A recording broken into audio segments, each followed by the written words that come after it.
Now it's time to create our actual site since we have our graphics together. Now, with the package, I gave you this template that you can use. I'll also give you some links to some other templates. But this one's very simple. You just open it up. It's within the documents directory. And it says up here, header here, and that's where you're going to put your header image. Box image here and headline. They're going to end up beside each other with the image on the left and the headline on the right. You change the date, put your name here, and then your salutation, dear customer, or dear visitor, whatever you want to put here. Some sales copy here, a testimonial, maybe some more sales copy if you want, and then bullet points, and then the closing where you get them to take action to buy, and then the closing down here, sincerely put your name there, and then the footer down here. So basically it's fill in the blanks. So let's go ahead and do that now. Now the first thing we would do is go find our header and insert it here. So just put your cursor there and then back over this. And then what you do is click on image, and then you would go bring your images in. Now what I would suggest you do is to load all of your images into the image folder that came with this particular template. So let's have a look here. In the site template directory, you see an images folder and an index, and this is what you're opening here. So what you want to do is go into images and then into JPEG and load all your images into there. Now what I suggest you do is you create a copy of this site template to work with and leave this alone. That way you won't end up with your site template being ruined. You can just open it up every time you need to use it and change it accordingly. Okay, so in the images in my new site template directory that I just copied, I have my book cover, my footer, and my header. Those are all my images. And then they're inside the JPEG, inside the images, and we have this index. So what we would do now is go back to Composer and open our new copy here. Okay, now right where it says header here, what we would do is just overwrite that, just back up over it, and then go to where it says image up here, click on that, then click on this little thing here, little file folder, and then find the image on your computer.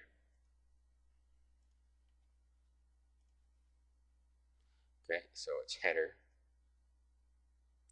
And then you can put some alternative text in here. This is what it'll show if it can't find the actual image, or you can leave the text out.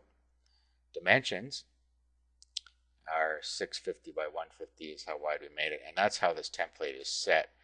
If you're going to make it bigger, you're going to need to reset the width of the template. We'll just click OK, and there is our header. Okay, and then it says box image here. So back over that, image again, use little file folder, box cover. Now what you want to do here, you can either put alternative text in or leave it out, it's up to you. Dimensions. Now we're going to want to make this a little smaller because it's kind of big. So what I would do is make this about half the size, so 150. Then appearance. What you want to do is change this little thing over here to wrap to the right. That way your headline will wrap to the right. Click OK.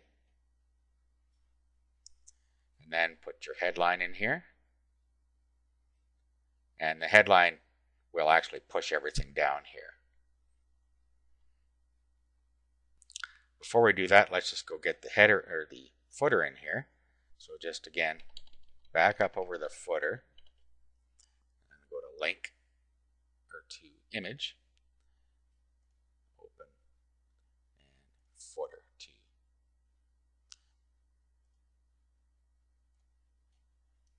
Okay, and there is the footer.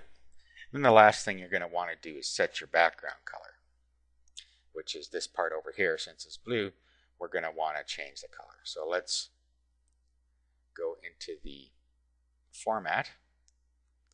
And we can do page colors and background. Okay, and then what we'll do is we'll set the background color just click on this. And then what we would do is set our background color to be equal to the back end of the book here, or some color on the book, just to make it all match. Or this color up here. It's up to you. Just make it match to some extent. Right now we could just set it to something close.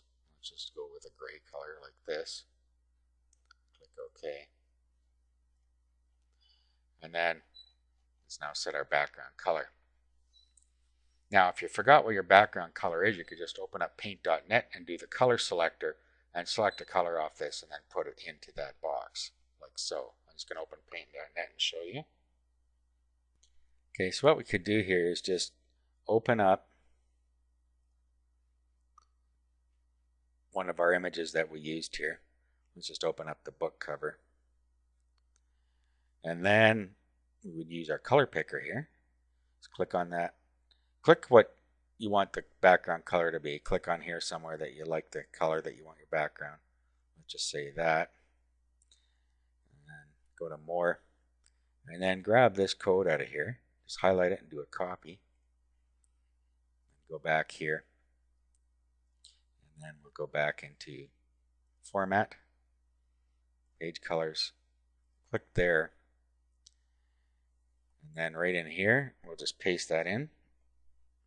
Click OK. And now we've changed the background color to be part of what the book is here. So that's how you do it. You just set it to be equal to something on one of your images, and then you're all set there. Okay, so we could save this now. We now have our basic layout here. Now it's just time to add our copy. Actually, I don't like that background color very much, so I'm going to change that.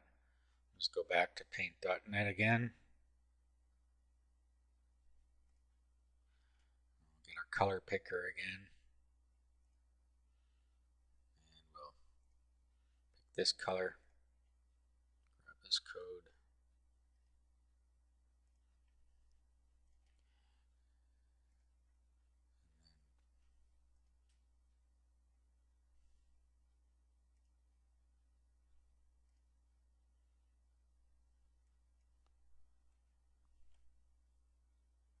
see if that looks any better. That's a little better. Okay. Now, let's talk about setting up some meta tags. We need to go into Format and Page Title and Properties. We should put the title and the description in here. Okay, so I put the All Pasta Diet, lose weight while eating your favorite pasta.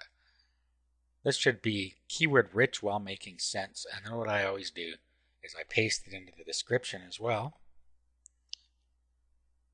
Click OK, and now you'll see up here that our title is in there and our description's in there. Okay, so in our next video we're going to go over some copywriting techniques.